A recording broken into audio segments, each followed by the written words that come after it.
SG Consultancy Services. Study MBBS in Russia, Philippines, Uzbekistan. Yes అయితేనండి యూజువల్గా see sickness అని మనం వింటుంటాం కాబట్టి మెరైన్ ఇంజనీర్గా సముద్రంలో ఉండాల్సిన వ్యక్తిగా మీ మెంటల్ అండ్ ఎమోషనల్ స్ట్రెంగ్స్ గురించి కొంతసేపు మాట్లాడుకుందాము.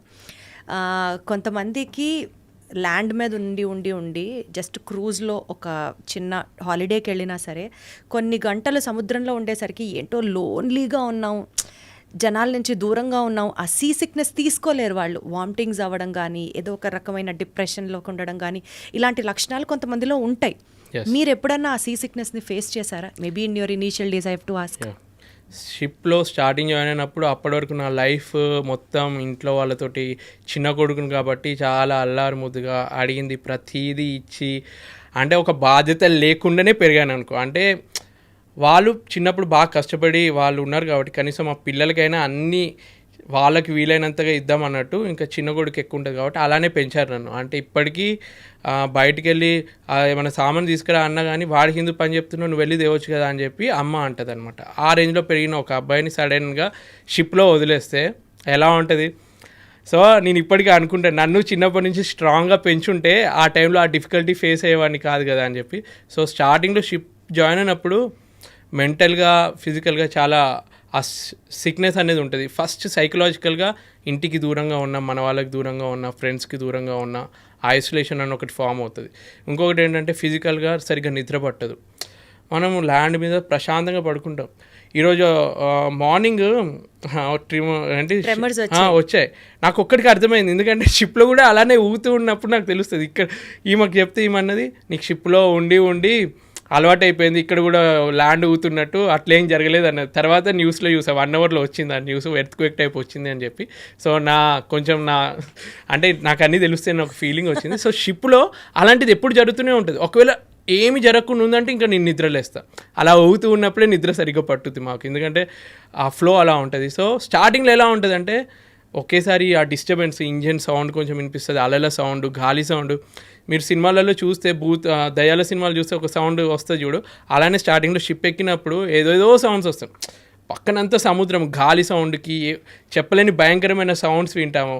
సో అవన్నిటికీ 1 మంత్ పట్టింది. ప్రతి ఒక్కరికి కొంచెం స్టార్టింగ్లో అది ఉంటుంది అనమాట. తర్వాత ఇప్పుడు ఎలా అయిందంటే కొత్తగా వచ్చిన వాళ్ళకి ధైర్యం చెప్తాం అన్నమాట. ఇవన్నీ కామనే, మీకు అలవాటు అయిపోతుంది. ఒక్కసారి మీరు 1 మంత్ అలవాటు చేసుకోండి, అంత నార్మల్ అయిపోతుందని ధైర్యం ఇవ్వగలను. 24 అవర్స్లో షిప్లో మీరు అసలు ఏం చేస్తారు చెప్పండి? House your day on the ship? So morning నేను ఒక 6:30కి లేస్తాను.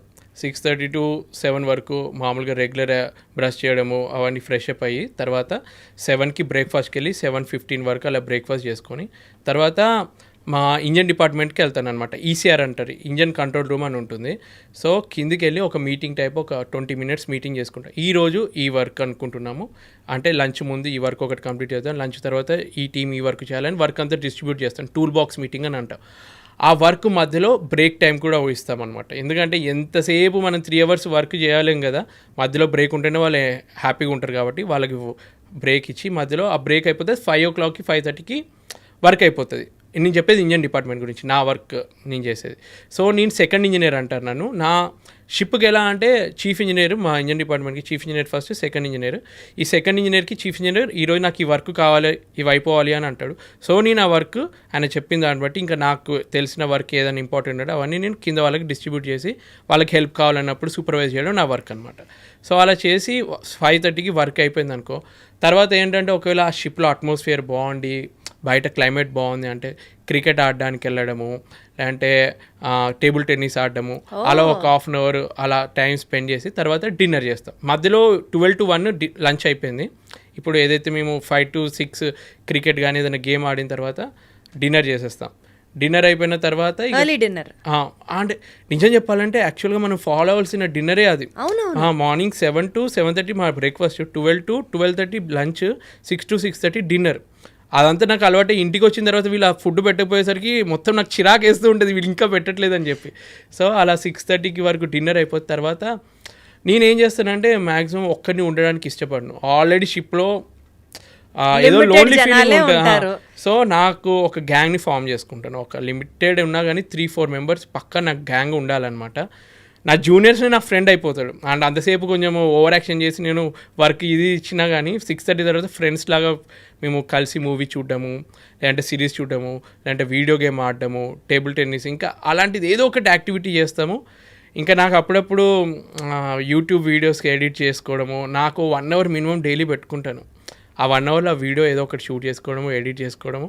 ఈమెకి అది చాలా లో క్వాలిటీలో దాన్ని కన్వర్ట్ చేసుకొని మళ్ళీ మా వైఫ్కి పంపితే తను ఏదో అడ్జస్ట్మెంట్ చేసి హై క్వాలిటీకి తెచ్చి పోస్ట్ చేయడం, అలా అన్న రొటీన్ ఇలా జరుగుద్ది. నాకు మెయిన్గా నచ్చే పాయింట్ ఏంటంటే డిన్నర్ తర్వాత 2-3 అవర్స్ నేను స్పెండ్ చేస్తాను చూడు, వాళ్ళతో కూర్చొని టీవీ చూడడము, సిరీస్ చూడడము, అందులోనే మొత్తం ఎనర్జీ లెవెల్స్ పెరుగుతాయి అనమాట, రిఫ్రెష్ అయిపోతాం మేము. కరెక్ట్ చాలా అవసరం కూడా. బేసికల్గా అండి బిగ్ బాస్ హౌస్కి వెళ్తే టైము, సెల్ ఫోను, న్యూస్ పేపర్లు ఇవేమీ ఉండవు. సముద్రంలోకి వెళ్తే ప్రపంచంలో ఏం జరుగుతోంది అన్న అంశాలు అన్నిట్లోంచి కట్ ఆఫ్ అయిపోయినట్లు ఉంటుందా, లేకపోతే even you guys keep updating your self, ఇవి వార్తలు, ఇవి జరుగుతోంది, అట్లా మీకు కూడా ఇన్ఫర్మేషన్ తెలుస్తుందా? ఇప్పుడు మీకు ఒక 100% ఇన్ఫర్మేషన్ తెలుస్తే మాకు 10% తెలుస్తుంది. ఎందుకంటే తెలుస్తుంది కానీ మాకు అంతా ఉండదన్నమాట. ఇప్పుడు ఎక్కడ వెళ్ళినా కానీ మీకు కనిపించే మేము ఎంతోమంది కొత్త వ్యక్తులు కలుస్తూ ఉంటారు, వాళ్ళు కొత్త విషయాలు చెప్తారు మీకు, లేదంటే న్యూస్ పేపర్లో తెలుస్తూ ఉంటాయి కొత్త విషయాలు. మాకు ఎలా ఉంటుందంటే లిమిటెడ్ ఉంటుంది. ఏదో 1 MBలో న్యూస్ అంతా కవర్ చేస్తే ఒకటి ఇస్తారు, అది చదవడానికి కూడా అప్పుడప్పుడు మాకు టైం దొరకదు వర్క్ షెడ్యూల్ వల్ల. మాట్లాడే కొంచెం టైం ఉంటే ఇంట్లో వాళ్ళతోటే మాట్లాడతాం. ఇంట్లో వాళ్ళు అరే ఇక్కడ ఇది జరిగిందంటే అని వరల్డ్లో జరిగే విషయాలు ఏం చెప్పరు. ఇంట్లో జరిగే అత్తగూడల విషయాలు, లేదంటే వాళ్ళతో పాప చేసే అల్లరి విషయాలు అవి వాటితోటి టైం అయిపోతుంది. సో ప్రపంచం గురించి మాకు అంత పట్టింపు అప్డేట్ అవ్వలేరు అయితే. మ్యాక్సిమం అవ్వను, జస్ట్ ఈ సోషల్ మీడియాలో ఉన్నాను, ట్రెండింగ్ టాపిక్స్ ఏంటో తెలుసుకుందాం అని చెప్పి అప్పుడు వైఫ్ని అడిగి కొంచెం చెప్పమ్మా ఏం నడుతుంది ఇది అంటే, ఆమె కూడా చిరాగ్గా నాతో మాట్లాడవు కానీ నీకు ఎంతసేపు యూట్యూబ్ దాని గురించే ఇన్ఫర్మేషన్ కావాలంటే అని చెప్పి ఏదో కొంచెం ఇన్ఫర్మేషన్ ఇస్తుంది. అసలు ఎట్లా రాజశేఖర్ గారు ఈ ప్రొఫెషన్లో ఉంటూ యూట్యూబ్ని కూడా బ్యాలెన్స్ చేయాలని మీకు ఎట్లా వచ్చింది థాట్ అసలు? అంటే నాకు చిన్నప్పటి నుంచి వెళ్ళి అదొక తెలియని ఎగ్జైట్మెంట్ అనమాట. అంటే స్కూల్లో ఉన్నప్పుడే ఫస్ట్ షో సినిమాలకు వెళ్ళి మా స్కూల్ ఫ్రెండ్స్ అందరికీ రివ్యూలు చెప్పడము. మా అన్నయ్యకి ఏంటంటే డ్యాన్స్ బాగొచ్చు అని తను ఎప్పుడూ ముందే ఉండి అన్ని స్టేజ్లో పర్ఫార్మెన్స్కి తను తీసుకెళ్ళేది. నాకు అంత ప్రిఫరెన్స్ ఇచ్చేటోళ్ళు కాదు. సో అప్పటి నుంచి అది ఏదో ఇన్ఫీరియారిటీ కాంప్లెక్స్ అంటారు కదా, నాకు టాలెంట్ లేదనుకుంటున్నారా మీరు, నన్ను ఎందుకు ఇంపార్టెన్స్ ఇవ్వట్లేదు, నేను రుజువు చేయాలి అని చెప్పి వచ్చిన థాట్. అదృష్టం కొద్దీ ప్రతి ఒక్కరికి ఒక్కరే నాకు ఇంట్రెస్ట్ ఉంటే నేను ఒక్కనే చేయాల్సి వస్తుంది కదా. నాకేంటంటే నా ఇంట్రెస్ట్ తోటి నా వైఫ్ని, మా మదర్ని, ఇప్పుడు మా అత్తయ్య మామయ్యల్ని, మా అదితి వాళ్ళ చెల్లెన్ని, వాళ్ళ హస్బెండ్ని, ప్రతి ఒక్కరిని ఇన్వాల్వ్ చేసి వాళ్ళ ఇంట్లో ఇట్లా పక్కన ఉంటే ఏదైనా ఐడియా వస్తే వాళ్ళతో కూడా వీడియో చేసి పెడతాను అనమాట. సో ఫ్యామిలీ యూట్యూబ్ చేసేస్తున్నారు అయితే. అసలు good very happy for you. యాక్చువల్గా ఈ పాయింట్ అంటే మీ ప్రొఫెషన్ అనే కాదు, ఎవరినైనా సరే అడగచ్చు, బట్ ఎస్పెషల్లీ మిమ్మల్ని ఎందుకు అడుగుతున్నానంటే